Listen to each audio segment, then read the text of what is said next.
Hi everyone, number one Marmaduke fan here. Wow, I don't know what happened.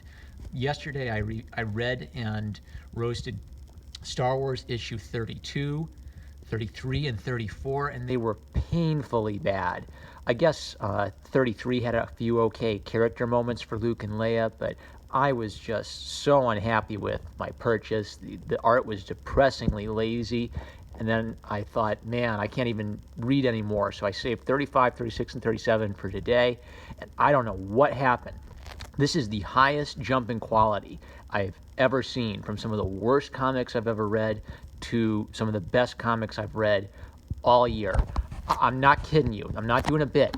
Go get 35 especially, and then 36 and 37 are continuing some of the things I really liked about 35. I don't even know what to say really, except that somehow these three restored my confidence in the series, and I actually want to go get 38 now after reading three of the worst comic books that really depressed me. All right, so why should you go get them? I mean, it's the same writer, artist, colorist combo. Even this is making me rethink everything. I mean, was I just kind of grumpy before? Did I have indigestion, and now I'm having a good day? So I had to reread them to just kind of confirm that they were actually as good as I thought they were. So let's talk about 35 first. So 35 focuses on Han Solo, and I think a lot of what I had to say critiquing the art remains true, but at least they seem to be a lot less lazy in these three issues. So there's still that kind of creepy factor of Han Solo being hyper realistic, and this guy Grata the Hutt, I think. What kind of Hutt is he? Gracchus the Hutt being a drawing.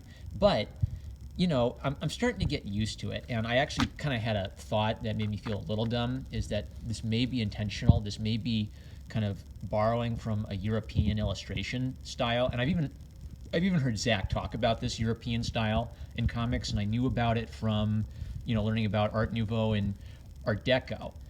And this seems to be a much more appealing use of the style. I think what I would still say in my defense is that it's still unbalanced. It's still not committing to either line drawing comic book style or a hyper realistic painted face style from the golden age of illustration. So you get these weird panels where they're next together to each other, and they don't look like they belong in the same comic book together.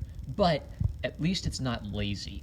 At least it's not as lazy as the previous ones. I mean, there's still 3D models of the Millennium Falcon, but there's a lot of drawing. There's expression. There's cool stuff going on, and I've joked before that my motto for this channel is summa spoilerum, summa triggerum, all the spoilers, all the triggers. But man, I don't want to spoil this. And it's so weird for me because I don't mind talking about the spoilers for anything.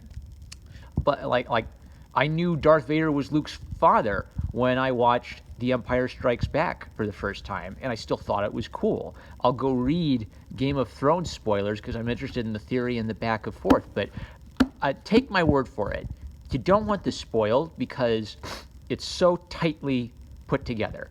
The beginning, the middle, and the end, everything works well so that you immediately want to go back to the first page and read it again to see what you missed. It's like a little bit of a mystery in that you could maybe see the clues and figure it out, and then you feel smart, like Han Solo for figuring out. I didn't figure it out until the whammo at the end. And it's not only cool plot-wise, but it's also cool character-wise. This gets the character right.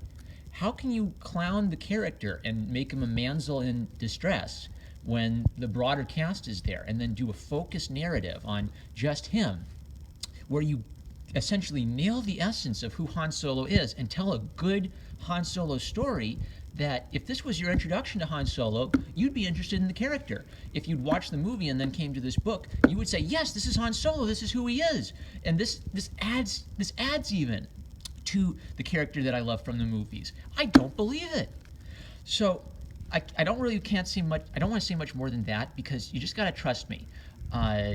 When you read it, you're going to turn back, you're going to read it again, and then you're going to see things you missed the first time. And what I like about this is, instead of number 34, where Captain Staros was smart because she's so smart and she's so calm and collected, and she's outsmarting everybody because she's smarter than them. This makes Han Solo seem smart because he outsmarted me in the audience. I was picking up clues that, obviously this Hutt isn't that trustworthy, and Han Solo expresses early on that he doesn't trust a Hutt as far as he can throw him.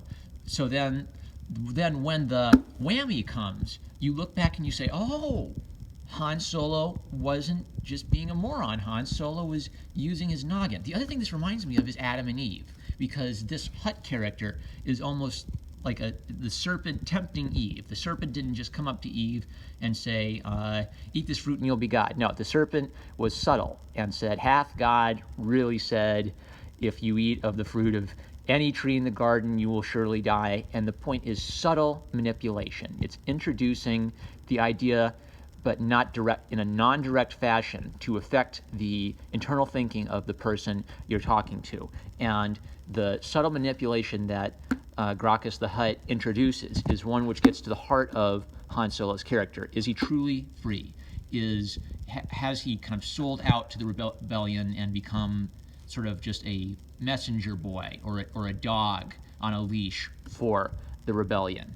So that when the whammy comes, it works not only as just a cool moment, but it comes as a moment that reinforces and reintroduces the concept that makes Captain Solo cool. He's Captain Solo. He's an infamous smuggler. He's quick on his feet. He's a troublemaker. He and Chewie, they're known throughout the galaxy as this great roguish duo. You couldn't do this with Captain Staros because she hasn't built the reputation that Han Solo has, and you can't give Captain Staros that reputation just by making her clown these characters we love and making her seem cool. She will seem cool if she can just stand side by side with Han Solo as an equal. If she can stand side by side with a character we love and be cool next to him, we will be inclined to like her. We're generally disposed to like the protagonist until they start doing stuff that makes us dislike them. If they're constantly belittling or demeaning, or the characters we love seem to be diminished to prop up these new characters we don't know anything about, we see through transparently what's going on here. What's going on here is they're trying to create new properties and new characters by kind of arbitrarily stuffing them into the Star Wars universe without having the passion which somehow went into this book.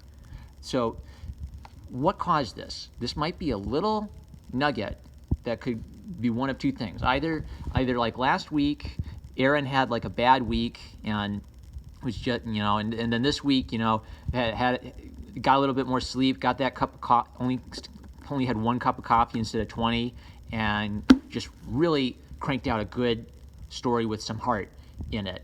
Another possibility might be maybe there's some weight to the idea that corporate shenanigans are behind this. Like there's a little, idea coming down from above saying, hey, when you introduce the new characters, make sure they look cooler than the old characters, because we want everyone to know the new characters are just as special, maybe more special. But then in a story where they actually get a focus on one character, their writing talents emerge, and their love for the characters emerge. Amazing. Get it. Star Wars 35. Get it. Okay, so I had one good one, and that put me in a good mood, which may have helped make me happier for 36 and 37, but I think this continues the trend of getting who the characters are. So, R2, D2, and C-3PO, you could kind of just see them as annoying comic relief to Star Wars, and there's a way in which they're kind of the framing device for a lot of the movies and a lot of the ideas. They're Abbott and Costello, the tall, skinny one, the short, fat one, the straight man, and the goofy one. I've read some that Lucas may have been inspired by Japanese character archetypes from samurai movies. Even this, so before I was only noticing Han, Luke, and Leia had the actor face, and this some of the Imperial admirals, they also have the realistic face going on. So that was kind of in the column of, oh, okay, maybe this stuff is intentional, even if it doesn't blend harmoniously. At least it's intentional, and it may not necessarily be that they're just trying to be as lazy as possible. They actually are having some concern for representing certain faces realistically and not others. So here's an example of why I don't think it's harmonious. Kind of a goofy cartoon face, hyper-realist painted face. Still weird, but this was kind of restoring my confidence that they care a bit. It'd be weirder if it was only Han, Luke, and Leia who ever had this style applied to them. So maybe I'm just getting a bit more used to how weird this style is. And you know, some stormtroopers die a horrible death in space thanks to R2-D2. But the tone of this comic is that it's actually funny because R2-D2 is being underestimated by the stormtroopers and is misdirecting them. Oop, low battery. And it works. Because who R2-D2 is, he's a spunky little kid who's brave and goes on the adventure, and even his beeps and boops suggest the idea of a little kid. And C-3PO can be a bit annoying, but he's sort of a loving, nagging older brother who cares about R2-D2, and it's charming because they fight like brothers, but they love each other like brothers. So funny. It even had like a good old Darth Vader using force choke on an incompetent admiral. That was very comedically done. R2-D2 being a kind of a little badass without ridiculously like murdering hundreds of droids with his arsenal. This suggests more the idea that it's his wit, it's his intelligence in fighting dirty that lets him do the awesome things, rather than just he's an astromech droid with tons of giant weapons and fire and oil at his command, ready to wreck anyone who gets in his way. So, charming little David and Goliath story with R2-D2. This one, number 37, this is a group of characters called the Scar Squadron, and I've seen other versions of cool stormtroopers before, like Genndy Tartakovsky's cartoon series. Really good series. Go check that out if you haven't yet. I think he nailed a lot of the excitement and the fun of Star Wars in his cartoon of, I don't remember if it was Clone Wars or The Clone Wars, but look for the 2D Genndy Tartakovsky one from Cartoon Network. So this kind of gets that same vibe of a cool group of stormtroopers going on a mission, and I think this one gets to the heart of why a lot of people empathize with the Empire and don't kind of immediately adopt the simple rebellion equals good, Empire equals evil immediately. When you think about it, if the Empire didn't do stuff like blow up planets, they'd have a good point. In a galaxy with lots of pirates and lawlessness and warring factions and criminals and thugs and death, a big organization that would kind of get rid of the pirates and the scum and the gladiators and the slave trafficking, that would help a lot of people's lives. A lot of people would live a better life under an empire where there's order in the galaxy, rather than under a resistance where everything devolves into civil war and strife and nothing ever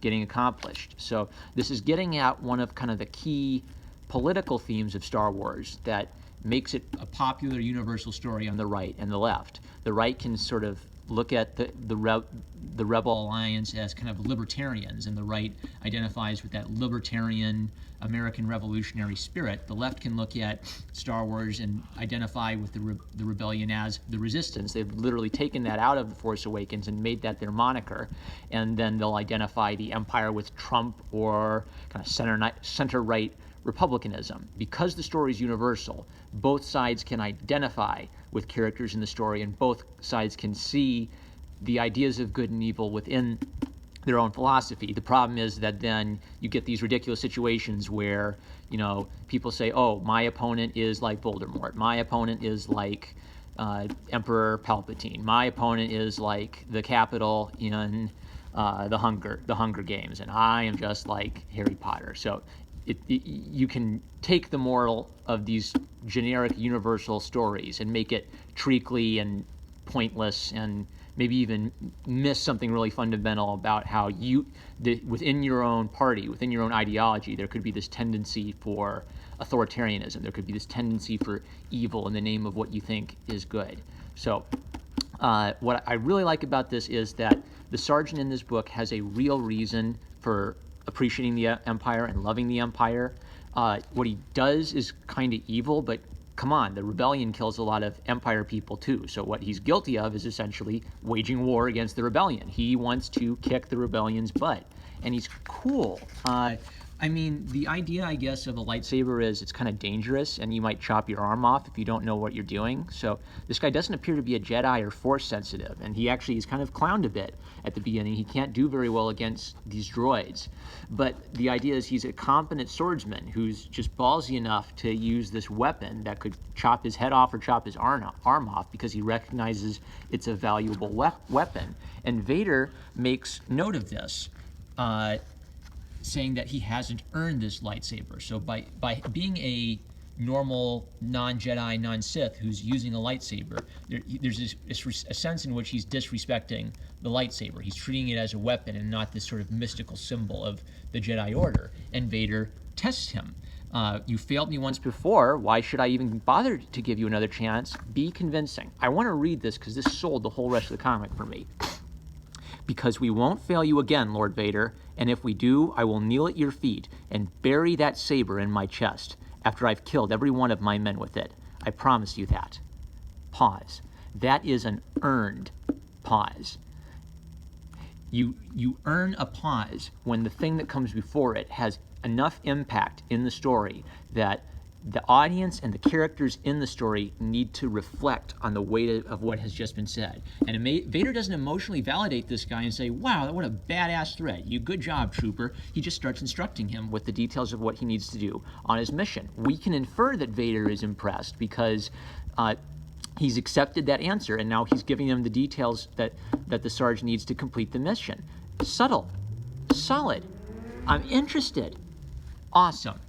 And, cool action, cool fighting. I feel like since they weren't doing Han, Luke, and Leia, there was maybe a bit more drawing. I'm sure they used 3D models and toys to model the stormtroopers, but this did not suffer as much from the kind of creepy face. And there's a whole second story illustrated by a different artist team that I recognized from Old Man Logan. So Andrea Sorrentino and Lee Loughridge. And the thing I'll say about this is there's something off about this drawing. There's really inventive use of panels like this, kind of like these oddly shaped panels lowering down to the landscape. But there's lots of posterized landscapes, and there's this is just weird. I don't know what this is supposed to be. It looks like a giant butt with flailing arms sinking into the sand, I guess. Is that supposed to be a bantha? And so I guess the general problem with this art style is very inventive use of panels and composition, but kind of weak drawing within the panels and sometimes some confusing drawing within the panels. And I think that has something to do with the digital tools they're using. There's this cool little thing where they'll highlight, moments of action and violence with a little red panel, which is okay, but when your core drawing is weak, this isn't going to save it. It's just a cool little thing that could be distracting or could be kind of cool, but I don't think it either ruins the comic or saves the comic. I'm more concerned with sort of this wonky, loose, presumably digital or 3D model heavy drawing. And sometimes that'll lead to weird things like this where I don't know what's going on with clarity. Is this a little sand person child with a mask on? Is that metallic? Where's the face under there? Is that a face at all? Is that an elbow? If you drew it from scratch, you'd have to construct these things, and you'd know where the eyes are and where the nose is. If you're relying on the external reference, you're just copying the information from the external reference and hoping that someone else can fill that in. This was kind of cool that they had these big circles that imply the two suns. This was really cool. Okay, so the two circles lining up with the two suns of Tatooine. This curve goes right into this curve of the landscape, and then it goes down here so you don't accidentally get trapped in this circle forever. It gives you a way out. And you move gracefully left to right, and then you look at these two panels, and then you go down. Simple, straightforward, cool. It's a kind of an avant-garde, unusual panel composition, but it's not upstaging the art within, and it's pleasing, a pleasing hourglass shape. It relates to an idea of Tatooine, that you've got these two suns and you've got these two large circular panels. Coolio. Cool. So, highest recommend and will buy issue 38. I'm #1 Marmaduke fan. Catch you later.